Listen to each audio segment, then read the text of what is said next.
A descoberta da tumba intacta de Tutancâmon foi o maior achado arqueológico da história. Rei Tut logo se tornou um nome familiar. Todos sabem sobre seus tesouros dourados, mas muito mais interessante é a história de sua trágica infância, seu extraordinário caso de amor e sua súbita e misteriosa morte. Agora, novas pistas estão revelando o homem por trás da máscara de ouro, o verdadeiro Tutancâmon. O mistério de Tutancâmon.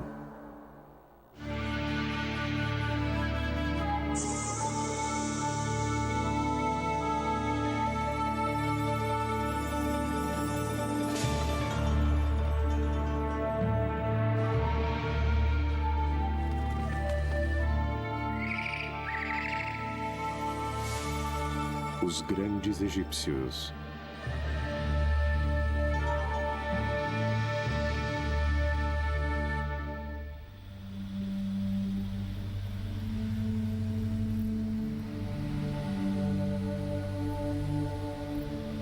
Os antigos egípcios eram compulsivos quanto ao registro de sua herança.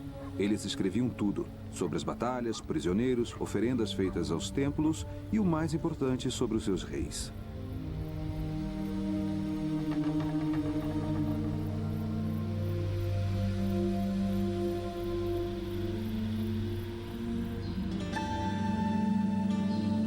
Se um egípcio queria impressionar um estrangeiro com a civilização egípcia, ele desandava a ler uma lista de reis.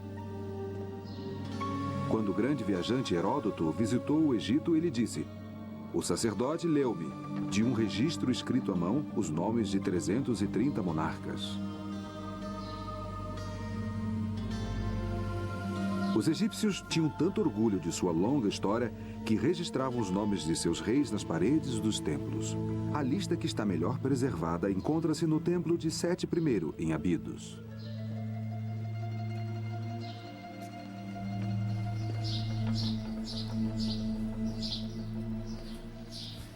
Aqui estamos no corredor dos antigos. Há 3.000 anos, um ritual religioso muito importante ocorreu aqui. Sete I, lendo os nomes de seus ancestrais, garantiu que eles receberiam alimentos no mundo por vir. Este é Sete. E este jovem com uma trança sobre a face é um príncipe chamado Ramsés, que depois ficou conhecido como Ramsés o Grande. Em sua mão, ele segura um rolo de papiro. Ele está lendo os nomes. E aqui estão os nomes dos reis. Eles vão de Menes, o fundador do Egito, ao próprio Sete. Cada nome está numa cártula. É uma moldura de corda ovalada que magicamente circunda o nome do faraó. Um pouco de proteção mágica sempre ajuda. Acima, ele diz o que está acontecendo. É uma oração para os mortos. Kiptah Socorro-Cyrus, o senhor da tumba, que está no templo de Sete, possa dar oferendas aos reis do Alto e Baixo Egito do Senhor das Duas Terras, Sete I. Que eles possam ter pão, cerveja, roupas, alabastro, tudo de que precisavam. E aqui estão os nomes dos reis que receberiam essas oferendas. Aqui está Quéops, o construtor da Grande Pirâmide. Aqui embaixo, Amenhotep III. Ele reinou durante o período de maior prosperidade do Egito. Mas há um problema aqui. O nome do rei mais conhecido do mundo está faltando. Onde está Tutancâmon?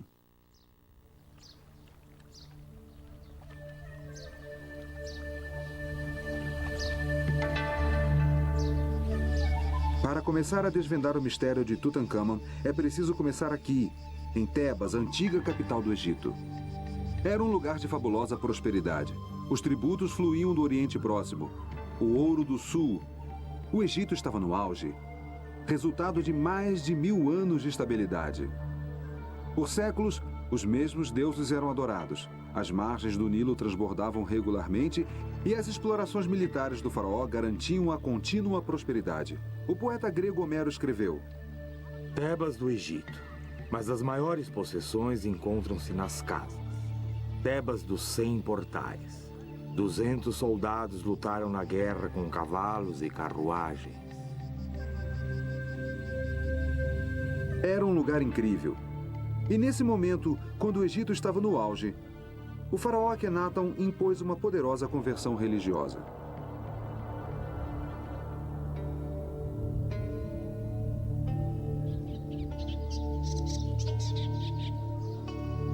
O divino e absoluto soberano do Egito tornara-se um herege.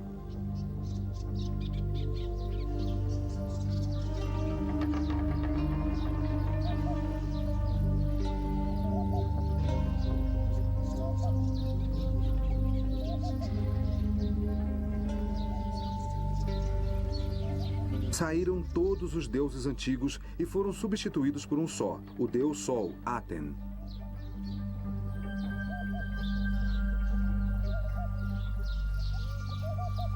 Com um pequeno séquito de seguidores, ele mudou a capital da gloriosa Tebas para um descampado desértico a 150 milhas da moderna Cairo, um local hoje chamado de Tel El Amarna. Foi aqui, durante este período único dos 3.000 anos de história do Egito, que Tutankhamon nasceu. O faraó Akhenaten começou a construção de sua nova cidade, estabelecendo marcos de fronteira para definir os seus limites. Ele proclamou que havia um só Deus, o Aten, o Deus Sol. E todos os deuses familiares que os egípcios haviam adorado por anos haviam partido. Não havia mais Osíris, o deus dos mortos, ou Anubis, o deus da mumificação com cabeça de chacal. Não mais Hathor, a deusa da música e do amor, e Bes, o anão com cabeça de leão tocando o seu tamborim. Havia apenas Aten, o disco solar, cujos raios davam vida a tudo.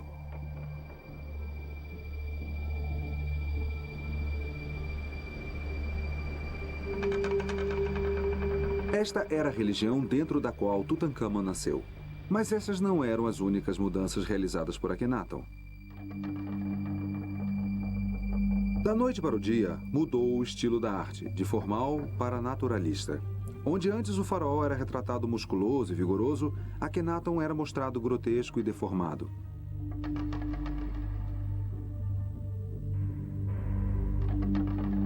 Nunca na história egípcia um faraó havia sido retratado deste modo. Suas estátuas mostravam um rosto alongado, peito inchado, pernas abauladas e braços raquíticos.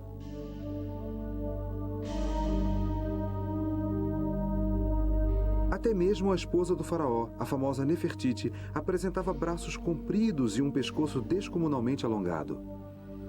Suas 6 filhas, as princesas, foram retratadas com cabeças hidrocefálicas, deformadas, com o crânio projetado para trás. Quando os primeiros egiptólogos descobriram essas estátuas grotescas, eles imediatamente perceberam que algo bizarro havia acontecido aqui.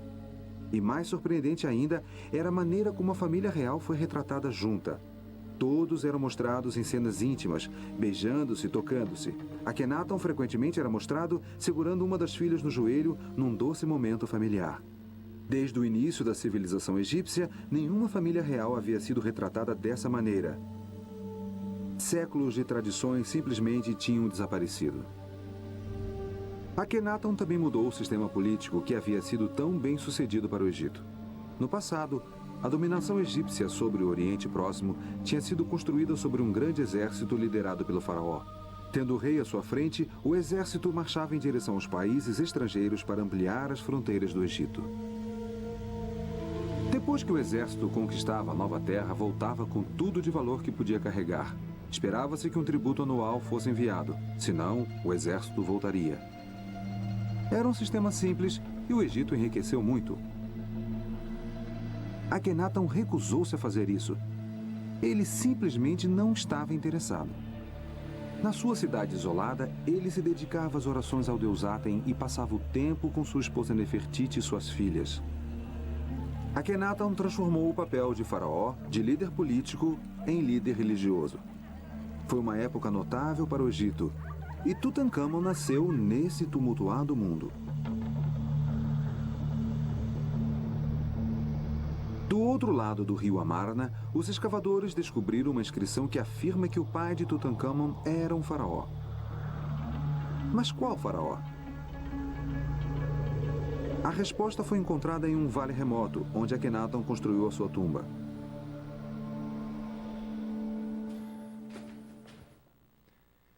É aqui que teremos nossa primeira visão do verdadeiro Tutankhamon, o homem por trás da máscara dourada. Está nesta parede danificada. É realmente difícil de ver, mas você verá pistas que são absolutamente singulares na história egípcia. É uma cena da morte de um membro real. Veja este bebê aqui. Ele está no colo de uma enfermeira. E aqui temos um homem com um leque. Isso significa que há um nascimento real. E aqui, Akhenaton e Nefertiti. Eles estão de luto jogando areia sobre suas cabeças. Uma tradicional maneira de demonstrar luto.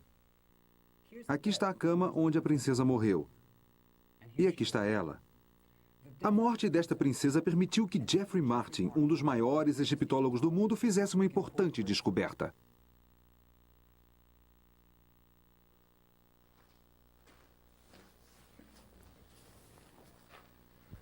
O que o professor Martin percebeu é que nesta sala há uma cena quase idêntica.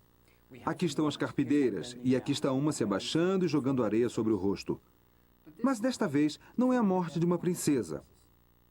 É a morte de uma das esposas de Akhenaton. Uma esposa de menor importância, Ia. E Martin sugere que a criança que nasceu não é nada menos do que Tutankhamon. É aqui que a vida e a história de Tutankhamon começam. Para Tutankhamon, crescendo em uma cidade retirada, a vida deve ter sido muito agradável. As crianças eram bem amadas no Egito. Sem dúvida alguma, Tutankhamon foi levado todos os dias ao brilhante templo para adorar Aten em uma atmosfera de tranquilidade e amor. Parece que Aten foi o único. Não havia nenhum aspecto negativo na filosofia do atenismo.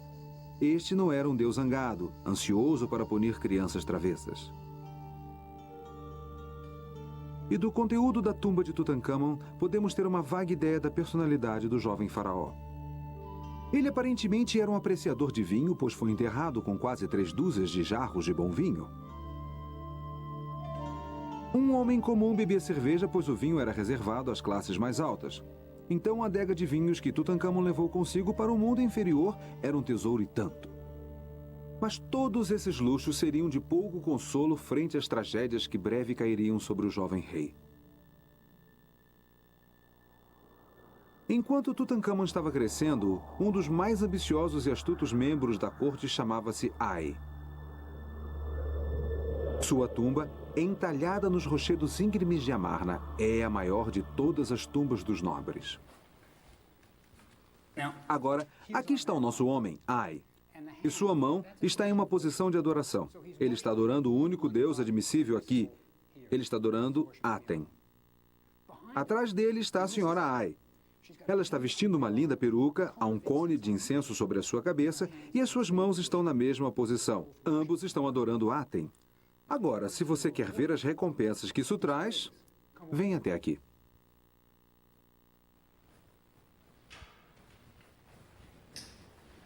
Aqui está uma cena que mostra como você era recompensado em Amarna. Aqui está Akhenaton. E atrás dele, Nefertiti. Mas bem acima dele está o Aten, o disco solar, com seus raios descendentes. E o que eles estão fazendo aqui é dar colares de ouro a Ai e a sua esposa. E o legal é que as crianças estão junto. Há 3 princesas ajudando o papai. Uma das princesas está segurando uma bandeja com colares de ouro que está passando para sua mãe. E você pode dizer exatamente quando essa parede foi entalhada, pois há 3 princesas. E Akhenaton e Nefertiti tiveram 6 filhas. Isso situa a cena bem no meio do reinado de Akhenaton.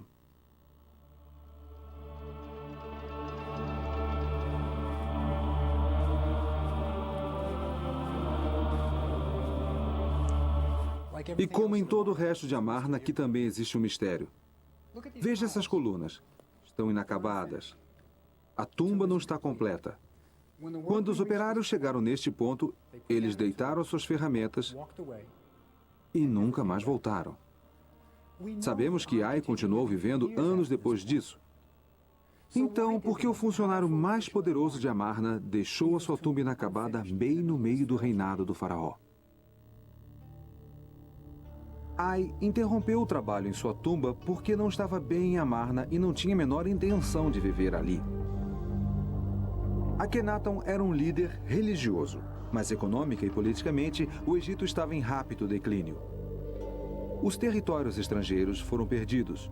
Os embaixadores egípcios escreveram que não eram mais respeitados e que o exército estava abandonado.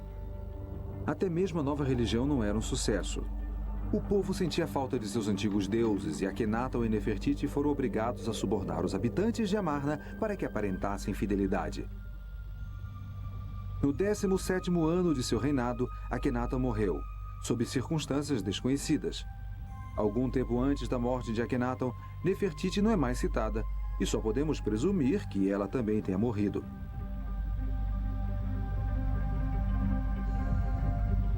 Em pouco tempo, a cidade de Amarna ficou deserta. Uma indicação de quanto todos queriam esquecer o episódio de Amarna está no famoso busto de Nefertiti. Uma das maiores obras de arte da história do mundo foi deixada para trás, na prateleira de um escultor. Ninguém a queria.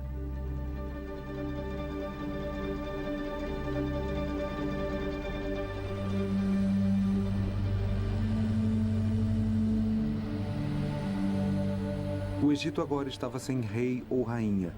O pequeno Tutankhamon casou-se com sua irmã por parte de pai, Ankhesenamen, de 11 anos e meio. O jovem Tutankhamon, o único herdeiro homem, tornou-se assim faraó.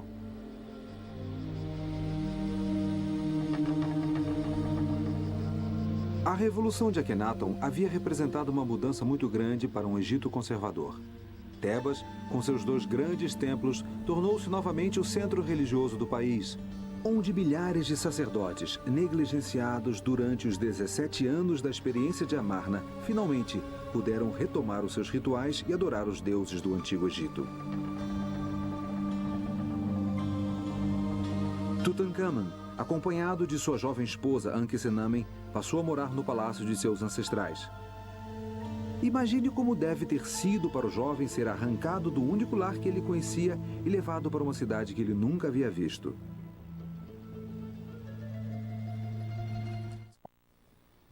Na sala do trono, um órfão de 11 anos iniciou seu reinado como rei do Alto e Baixo Egito, senhor das 2 terras, Tutankhamon. Mas é certo que o jovem Tutankhamon não tomava as decisões de Estado. Com certeza era Ai, promovido ao papel de vizir, o maior cargo oficial da nação, que estava determinando o destino do Egito.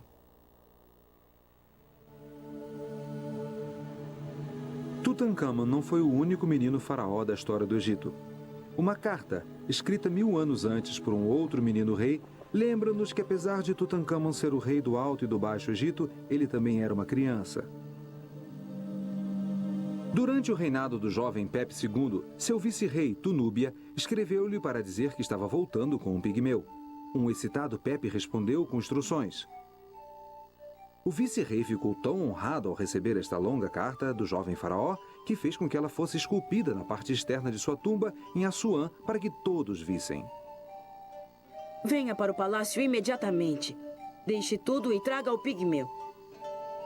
Quando ele descer com você para o barco, que ele seja guardado por um homem forte de cada lado. Cuidado para ele não cair na água. À noite, quando ele dormir, escolha homens de sua confiança para dormir com ele na sua tenda. Inspecione-o 10 vezes por noite. A minha majestade deseja ver esse pigmeu mais do que os frutos do Sinai e de Punt. Ele pode ter sido um faraó, mas ainda assim era uma criança. Nas suas jovens vidas, Tutankhamon e sua esposa Ankhesenamen já tinham visto muitas tragédias. Eles devem ter criado laços fortes durante o devastador resultado da morte de seu pai, Akhenaton. E após a morte de Akhenaton, não há menção alguma à rainha Nefertiti, que provavelmente morreu na mesma época.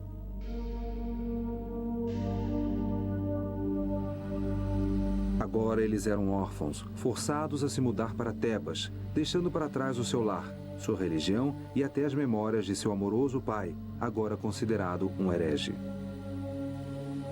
Dos objetos encontrados na tumba de Tutankhamon, a impressão era de que o casal era inseparável. Uma das peças mais tocantes encontradas na tumba era um pequeno relicário de ouro que uma vez abrigou uma estátua de Tutankhamon. Cada uma das cenas do relicário mostra Ankhesenamen no papel de uma esposa amorosa e atenciosa. As vinhetas mostram o casal real em cenas de intimidade. São tocantes. Enquanto Tutankhamun caça, Ankhesenamen segura sua próxima flecha. Tutankhamun despeja um perfume nas mãos de sua noiva. Obviamente, eles são devotados um ao outro e gostam de ficar juntos. Por motivos políticos, a cerimônia de seu casamento ocorreu quando ainda eram crianças. Mas existia claramente uma real ligação afetiva entre marido e mulher. O relicário provavelmente foi encomendado por Ankhesenamen como um presente para seu marido. De certo modo, foi uma carta de amor escrita em ouro. Eles formavam um casal mágico e na tumba havia uma lamparina mágica que era o seu segredo especial. O vaso de alabastro não tem nada pintado na parte de fora, nem na parte de dentro. Mas quando é aceso, revela o jovem casal. O truque é que existe um segundo copo menor, esculpido para se encaixar por dentro, no qual o casal foi pintado. Então eles só podem ser vistos quando a lamparina é acesa e torna-se translúcida. Aqui neste canto do Museu do Cairo, há uma outra pista essencial sobre os acontecimentos. Isto é um comunicado ao público. Ele foi colocado no Templo de Karnak, o grande centro religioso de Tebas. Logo depois da chegada a Tebas, aqueles que orientavam Tutankhamun decidiram que ele deveria retornar aos antigos deuses. E foi assim que eles fizeram. Estas 3 linhas de hieróglifos aqui contam uma história terrível. Elas dizem o seguinte: os deuses e deusas do Egito, desde a ilha Elefantina até os pântanos do Delta, foram abandonados. Seus santuários estavam abandonados e cobertos de ervas daninhas. O país caiu na desordem. Os deuses tinham se esquecido desta terra. Basicamente, eles estavam culpando o pai de Tutankhamun pelo estado horrível em que o Egito se encontrava. Quando este aviso foi entalhado, Tutankhamun provavelmente tinha 12 anos. Estas não são as palavras de um garoto de 12 anos. Alguém estava culpando seu pai pelos males do mundo. Pense como ele deve ter se sentido. Deve ter sido horrível.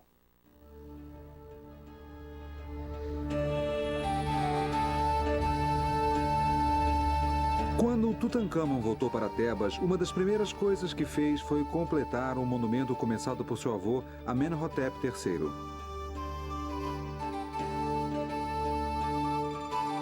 Aqui no Templo de Luxor, Amenhotep tinha construído uma colunada, mas ele morreu antes que ela fosse decorada. As cenas que Tutankhamun escolheu são do mais importante e tradicional festival em Tebas, o Festival de Apet.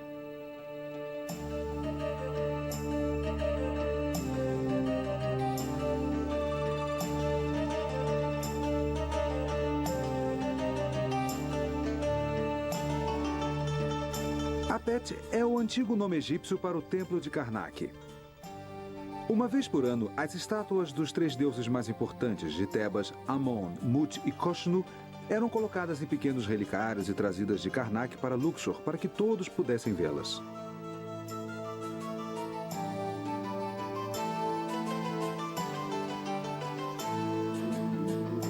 Havia procissões e as mesas eram empilhadas com peças de carne como oferendas para os deuses. Músicas, palmas, cantos e danças. Era um momento de excitação e Tutankhamun retratou tudo isso.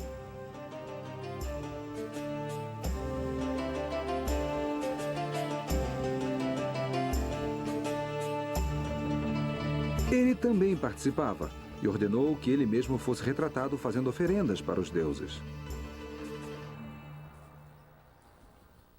Há um grande problema aqui.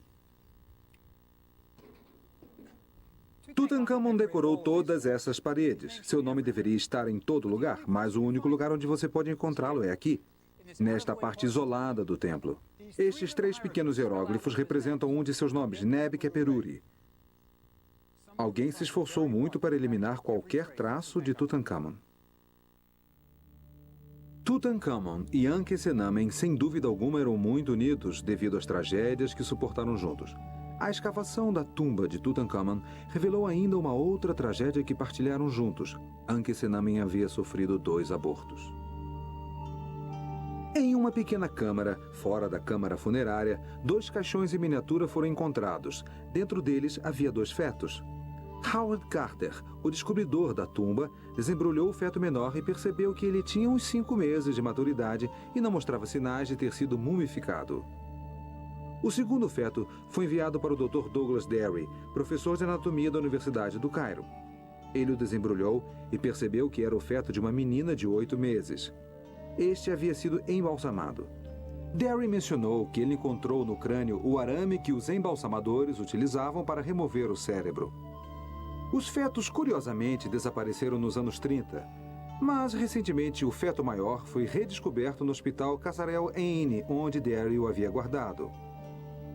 Quando o feto menor foi encontrado no ano passado, o Dr. Fauzi Gabala, dirigente do Departamento de Anatomia, convidou-me para examinar os 2 fetos.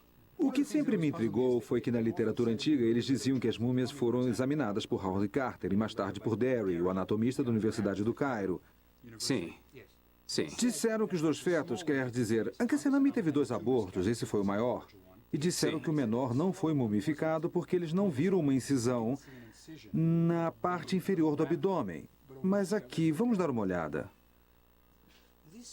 Este feto menor, infelizmente, foi muito atingido pela degeneração.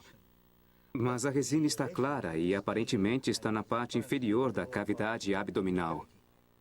Você pode ver que aqui a área não está tão enegrecida, mas a própria incisão não está aparente por causa da degeneração. E esta resina tem a mesma cor e a mesma textura e a mesma aparência do feto maior. Mas o local da incisão não está claro devido à degeneração. Está muito frágil? Sim, mas de modo diferente. Pense na habilidade dos antigos embalsamadores, trabalhando nesta menina pequenininha. Eles provavelmente tentaram remover os órgãos internos através de uma incisão abdominal. Esses caras eram incríveis. Quando você explora o crânio, descobrirá que esta é a parede do crânio e debaixo dele está a massa de linha embebida com Certamente. a área enegrecida pela resina. Então deve ter sido embalsamada ou algo Ela foi assim. mumificada, com certeza. Olhando para esses 2 pequenos seres humanos, só podemos imaginar o que teria acontecido se Tutankhamon e Ankhesenamen tivessem filhos que sobrevivessem. Se tivesse um herdeiro homem, as esperanças de qualquer um que esperasse ser rei se desvaneceriam, e o curso da história egípcia teria sido mudada para sempre.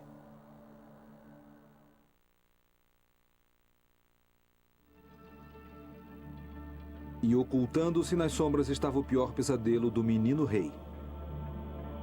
Logo após Tutankhamon ter sido coroado rei, Ai tornou-se vizir do Egito, o equivalente a primeiro-ministro. Ele, indubitavelmente, tinha uma grande influência sobre Tutankhamon e sobre as suas decisões. Além de aconselhar o rei e ministrar a justiça, o vizir tinha um outro poder extremamente importante. Ele controlava o acesso ao palácio. Ninguém podia entrar ou sair sem o seu conhecimento e permissão.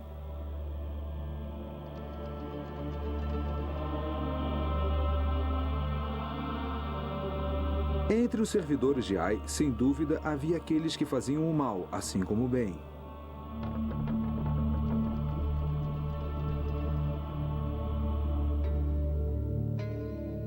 Uma das raras imagens que temos de Tutankhamon em seu papel oficial como faraó está na tumba de Oi, seu vice-rei para Núbia. Aqui podemos ver o jovem rei realizando seus deveres oficiais sozinho.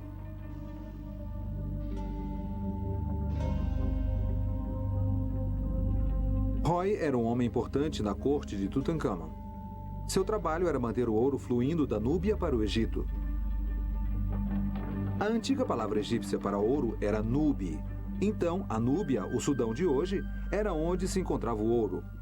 Com certeza, o ouro para o caixão de Tutankhamon pode muito bem ter sido obtido devido aos conscienciosos esforços de Roy. Enquanto Roy volta da Núbia, podemos ver os seus cavalos espiando de seus estábulos.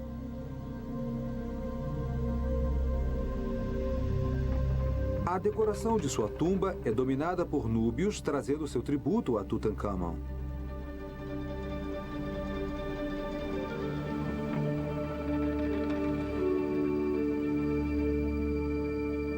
Girafas, macacos e inúmeros anéis de ouro.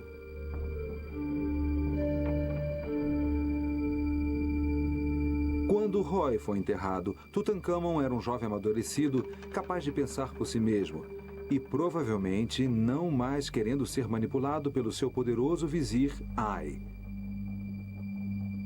Esta nova independência deve ter lhe custado caro.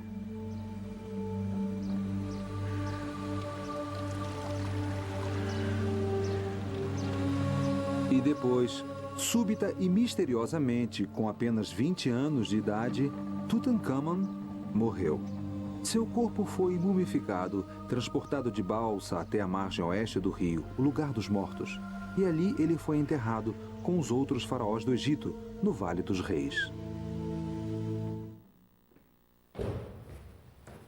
Esta é a mais famosa tumba do mundo.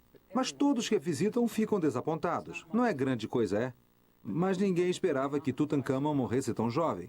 Ele não teve tempo de preparar uma tumba apropriada. Mas ainda existem coisas maravilhosas dentro dela, como aqui. Tutankhamon ainda está aqui, neste sarcófago. Não é legal?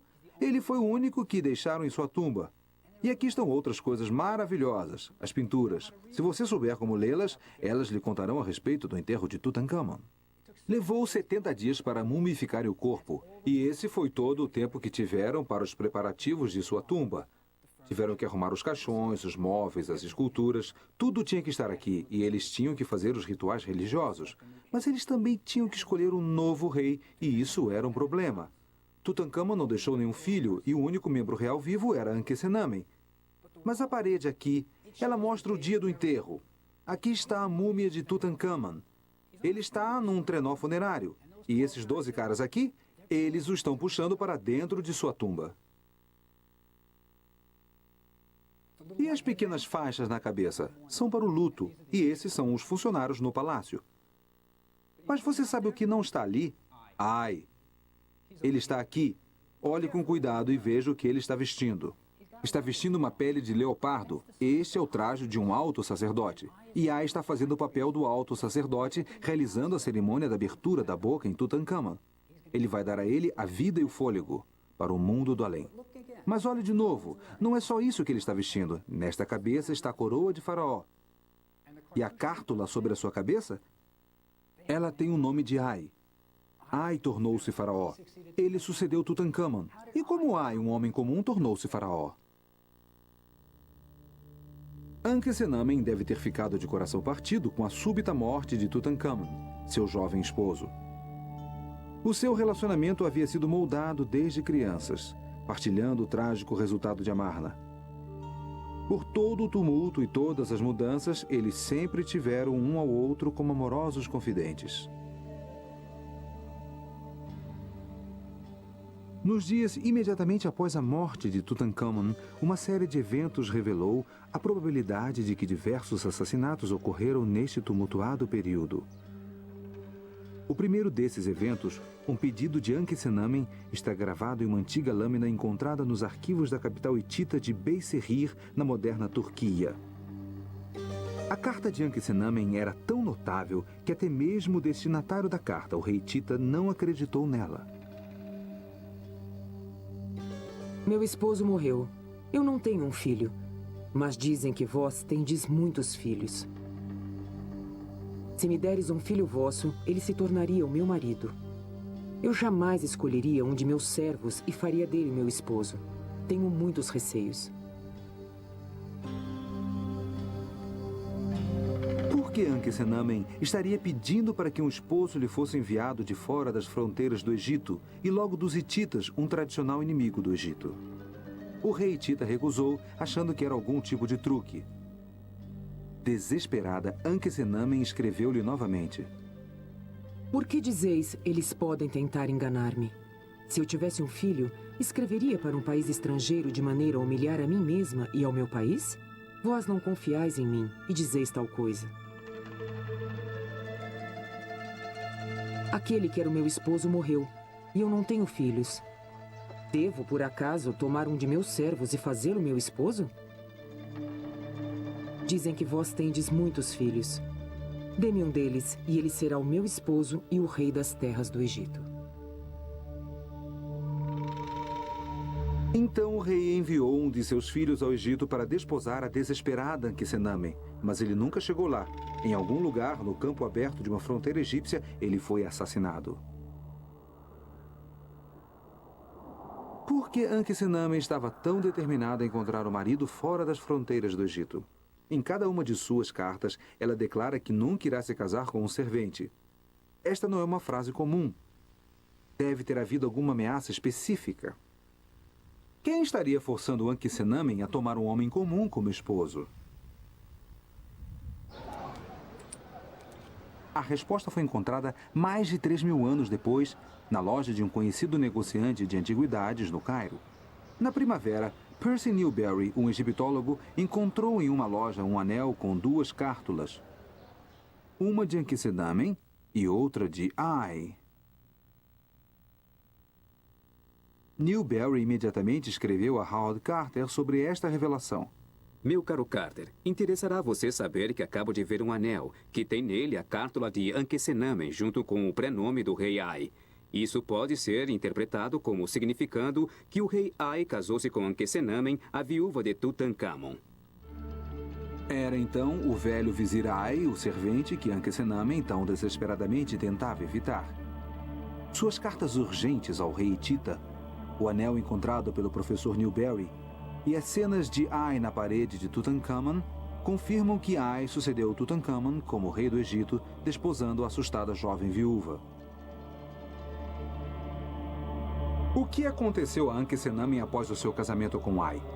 Quando o professor Newberry descobriu o anel, provando o casamento entre o ancião Ai e a jovem Ankhesenamen, de 21 anos, ele escreveu para Howard Carter. Há alguma chance de você ir para o Vale Oeste para ver a tumba de Ai? Se você for até lá, há uma dúvida muito interessante a ser esclarecida. Em uma das paredes da câmara do sarcófago, há uma figura do velho rei Ai, com a rainha Tei atrás dele. Existe algum traço de alguma figura atrás da rainha Tei?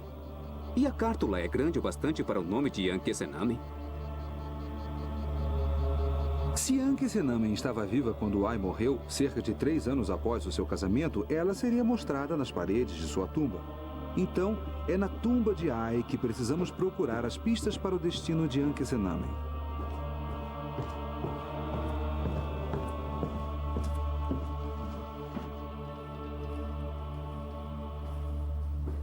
Ai mandou pintar várias cenas nas paredes de sua tumba. Estas são religiosas. Mostram os deuses recebendo Ai, as orações estão sendo feitas por ele.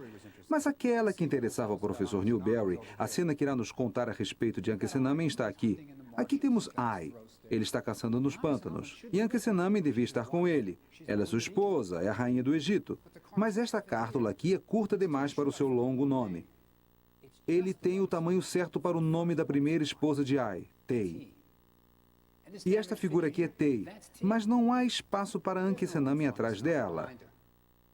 E os hieróglifos nos dizem que Tei é a rainha do Egito. O que aconteceu a Ankhesenamen? Para Tei poder se tornar rainha, Ankhesenamen teria de ter morrido. Assim como para Ai tornar-se rei, Tutankhamon teria de ter morrido. Só podemos imaginar que Ankhesenamen sofreu uma morte semelhante àquela do príncipe Tita e de Tutankhamon. Poderia se tratar de um serial killer? Ai poderia ter matado em seu caminho para o trono?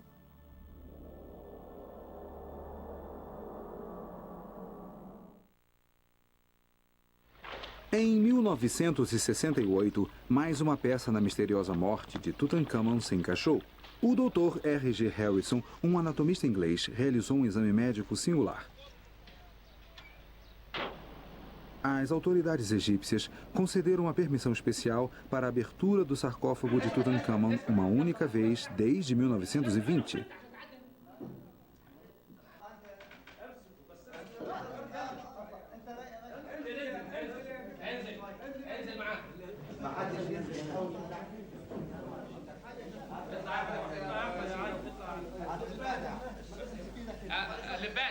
Observado por turistas impressionados, o corpo mais uma vez foi revelado.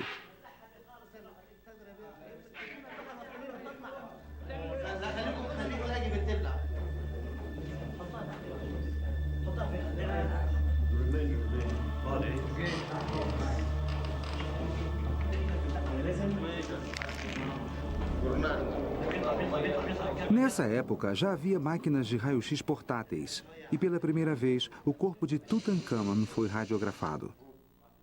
Os resultados foram dramáticos, pois Harrison identificou evidências de um golpe na parte de trás do crânio do rei morto. Isto está dentro dos limites normais, mas na verdade pode ter sido causado por uma hemorragia sob as membranas que recobrem o cérebro nesta região. E isto pode ter sido causado por um golpe na parte de trás da cabeça, o que por sua vez pode ter causado a sua morte.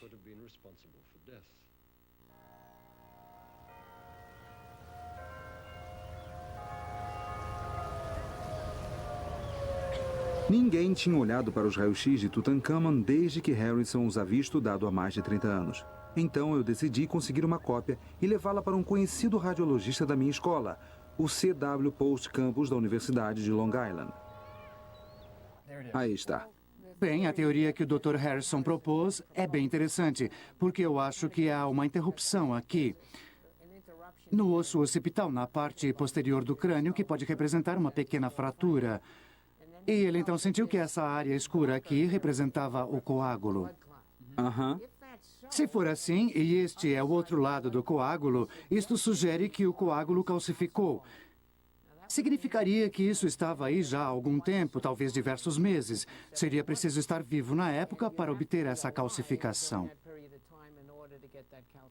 Então, se Tutankhamon recebeu um golpe na parte de trás da cabeça, ele teria sobrevivido, não morreu imediatamente. Se isso for um coágulo, como supôs... Certo. Agora, o É que... verdade, ele teria que ter Qual teria sido sobrevivido o por seu um bom estado de tempo. consciência? Ele estaria inconsciente ou...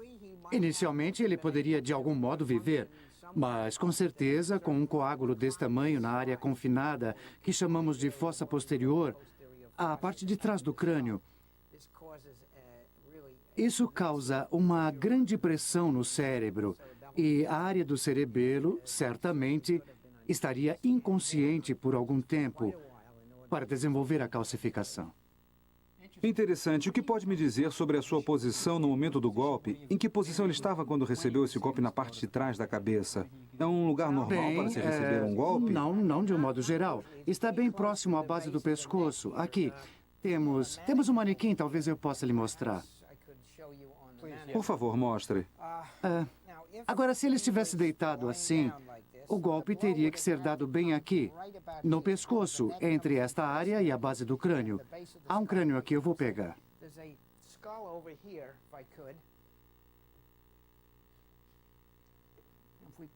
E se o pusermos na mesma posição, a coluna cervical seria aqui. Certo. E a área que pensamos estar fraturada está bem aqui. Então o golpe teria que ser dado assim. Então ele poderia estar dormindo com o rosto para baixo quando o golpe foi desferido. É verdade. Ou a sua cabeça poderia estar assim. E ter sido golpeada dessa forma. Então ele talvez ficasse inconsciente, poderia sobreviver pelo menos um mês ou dois assim, e depois morreria como resultado do golpe. Correto, Interessante, correto. obrigado. Obrigado. A nossa nova prova do raio-x sugere que Ai teve de fato vários meses para tramar o seu caminho para o trono. Se Ai assassinou Tutankhamon, Ankhesenamen e o príncipe Tita, por que ele não foi levado à justiça? A resposta está escrita nas paredes da tumba de Hekmarai, que registrava os deveres e poderes do vizir. ممكن نروح هنا؟ شكرا.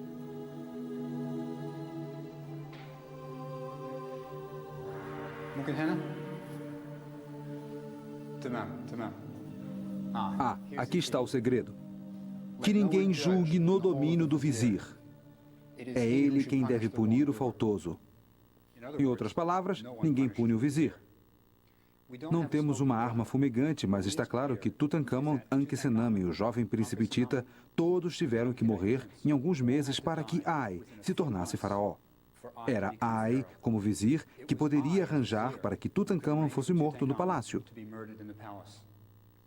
Era Ai que poderia arranjar para que o jovem príncipe Tita fosse morto nas fronteiras do Egito. E somente Ai poderia forçar Ankhesenamen a casar-se com ele e depois mandar matá-la. Esta estranha sequência de eventos que ocorreu há 3.000 anos em Tebas foi toda em benefício de Ai. No final, os esforços de Ai trouxeram poucas recompensas. Ele morreu 3 anos após tornar-se rei. Sua tumba foi roubada, sua múmia foi destruída, seu nome foi apagado e os objetos preciosos que ele planejava levar consigo para o mundo além foram roubados. Hoje, o seu nome é desconhecido, lembrado apenas pelos egiptólogos, pois ele sucedeu Tutankhamon como faraó. Quanto a Tutankhamon, os egípcios odiaram tanto o que o seu pai fizera que sistematicamente removeram todos os traços de sua memória. É por isso que a cártula de Tutankhamon não está incluída nas paredes de Abidos, onde estão registrados os nomes de todos os reis do Egito. É por isso que o seu nome foi apagado das colunas do templo de Luxor que ele decorou. Mas apesar disso, seu nome ainda vive. Sua pequena tumba no Vale dos Mortos, logo coberta pelo cascalho do enterro de um faraó posterior, manteve-se intocada por 3.000 anos. Tutankhamon, que tanto sofreu em sua vida, descansa em sua tumba. O único faraó que ainda está enterrado no Vale dos Mortos. Somente para ele, a antiga oração egípcia tornou-se verdadeira. Que o Senhor das duas terras, o rei do Alto e do Baixo Egito, Nebiqueperuri Tutankhamon, tenha vida, saúde, prosperidade como Rai para sempre.